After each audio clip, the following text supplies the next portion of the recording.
Beberapa sumber yang berbicara ini, yang dia dekat dengan kalangan parlemen ini, mengatakan bahwa sebetulnya parlemen itu sudah sepakat untuk memakzulkan Wapres.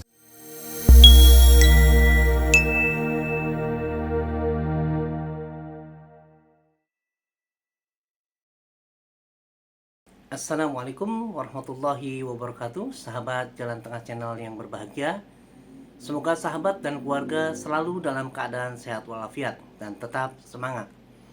Sahabat sekalian, ada berita yang sangat mengejutkan yang kami ambil dari situs democracy.id dengan judul "Terungkap sebetulnya parlemen sudah sepakat memakzulkan Gibran, tetapi akhirnya DPR kena serang duluan lewat demonstrasi."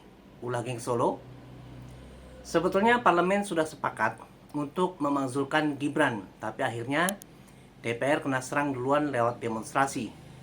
Lalu bagaimana cuplikan videonya? Kita saksikan bersama-sama. Beberapa sumber yang berbicara ini, yang dia dekat dengan kalangan parlemen ini, mengatakan bahwa sebetulnya parlemen itu sudah sepakat untuk memakzulkan Wapres. Konon katanya, parlemen sebetulnya sudah hampir bulat. Ada 1-2 yang nggak sepakat dengan itu. Tetapi persoalannya, kalau dia digeser di tengah jalan, siapa yang menggantikan? Nah, sebetulnya yang menggantikan pun juga disebut-sebut sudah ada. Tidak jauh-jauh dari kaitannya dengan penguasa sebelumnya lah. Skenarionya kalau pemakzulan ini katakanlah misalnya sudah sukses, maka disodorkanlah nama A misalnya. Tapi ketika disodorkan nama A, tidak sepenuhnya sepakat. Ya sudah, kalau enggak A ya P misalnya. Coba kan dari A ke B. Ya kan suka-suka saya. Iya. Ya silakan ditafsirkan sendiri. Oh, P enggak semuanya juga bisa bulat sepakat. Karena katanya kan semua pihak berharap ya kalau misalnya ini ya harus sepakat. Karena tidak sepakat, maka dicarilah figur yang cair, yang bisa diterima kanan, bisa diterima kiri. Ya katakanlah muncul sosok D misalnya. A, B, D. Alat pelindung diri. Muncullah D, itu sosok D yang perannya dia juga bagian dari inti yang dipercayalah ya sama presiden, kira-kira begitu. Namanya juga D kan, dominan. Nah, iya, D itu dekat.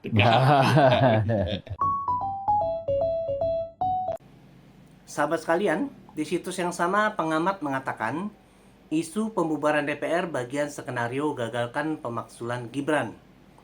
Isu mengenai wacana pembubaran Dewan Perwakilan Rakyat atau DPR belakangan semakin santer dibicarakan.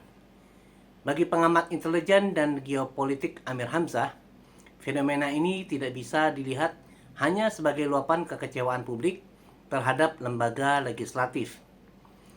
Ia mensinyalir ada skenario politik yang lebih dalam, upaya menggagalkan rencana pemakzulan Wakil Presiden Gibran Rakabuming Raka. Marah pada DPR, kelompok tertentu justru mengubah kemarahan itu menjadi alat pertahanan politik. Gerakan wacana pembubaran DPR ini sangat mungkin diarahkan untuk mengalihkan isu pemakzulan Gibran. Jadi ketika publik fokus membenci DPR, Gibran bisa terbebas dari sorotan utama, ujarnya dalam pernyataan kepada wartawan Ahad 24 Agustus. Amir menyebut kelompok yang disebutnya sebagai geng Solo menjadi aktor yang diuntungkan dari dinamika ini.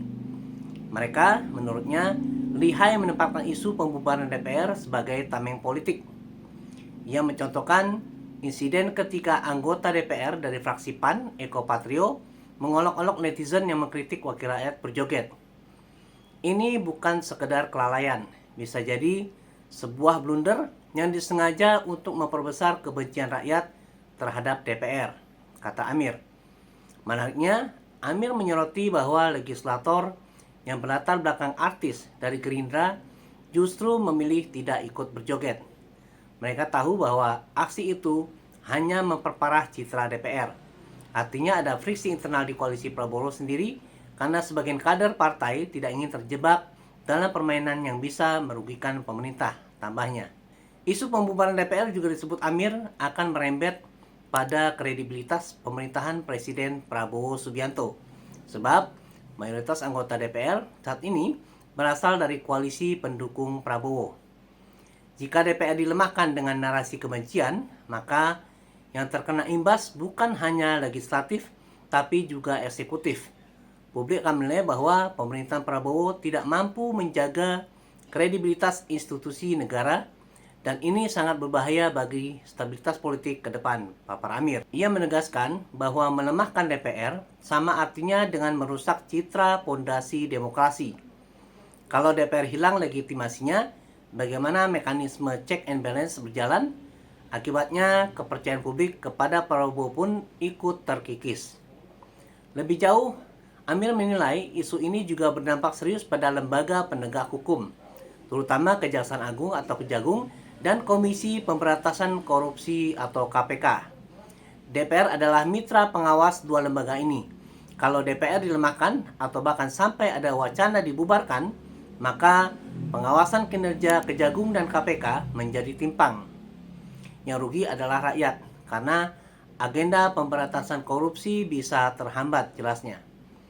Menurut Amir, kondisi ini bisa dimanfaatkan oleh kelompok-kelompok tertentu untuk memperlambat atau bahkan menghalangi proses hukum kasus besar yang sedang berjalan.